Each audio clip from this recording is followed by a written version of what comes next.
If in some parallel dystopian society there could only be one Batman story, The Long Halloween would be it for me. And why? Well, because it's best. Written by Dream Team Jeff Loeb and Tim Sale, The Long Halloween is a simple tale of murder mystery, with Batman doing what he does best: detectiving. Yes, it's not a real word. It's a contained story. I love how you can just dive straight into the story without any prior reading or specific reading order. It has a sequel, Dark Victory, but it isn't a reading requirement. So often stories are tied into other threads and it gets very convoluted. Praise be to nerds and the internet, usually to Reddit. Someone has always written down a reading order or recommendations. It is very welcome. I love a murder mystery. I love unpicking clues, character motivations.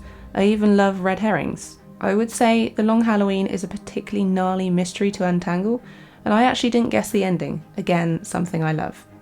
Yes, there is a sense of triumph in correctly predicting a culprit, and no, I don't like surprises, but in this instance I did. In comics, films, TV, etc., being predictable is dull. Now, usually I don't like stories that are overstuffed with characters. Sometimes it's necessary and pivotal to the story. Sometimes it feels like characters are inserted into stories with no relevance whatsoever. It would just be cool if so-and-so were in the story. Whatever. In The Long Halloween there are a lot of characters, but everyone has a part to play.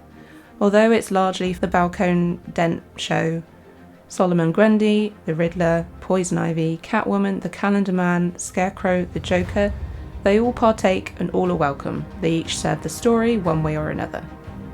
And speaking of the story, it isn't just a straightforward head-scratcher. There's history between rivals, there's an origin story, the development of friendships and their destruction in some cases. Side characters take centre stage. From the rooftops to the sewer, all of Gotham City is explored. There is so much love for the characters, setting and genre in this story. The art style is some of my favourite. Tim Sale was a very talented man. The faces are expressive. I love how the colour palette changes. Even when the pages are full of colour, there's a darkness to them. The black and white pages are very film noir, LA Confidential-esque. If this were the only Batman story, I'd cope with that just fine. If you disagree, let me know your choice. If there were only one Batman story, which would it be for you? And as always, have fun storming the castle. Thanks very much for listening. If you'd like to contact us or check out what we've been up to, you can find us on Twitter, Instagram, and Facebook.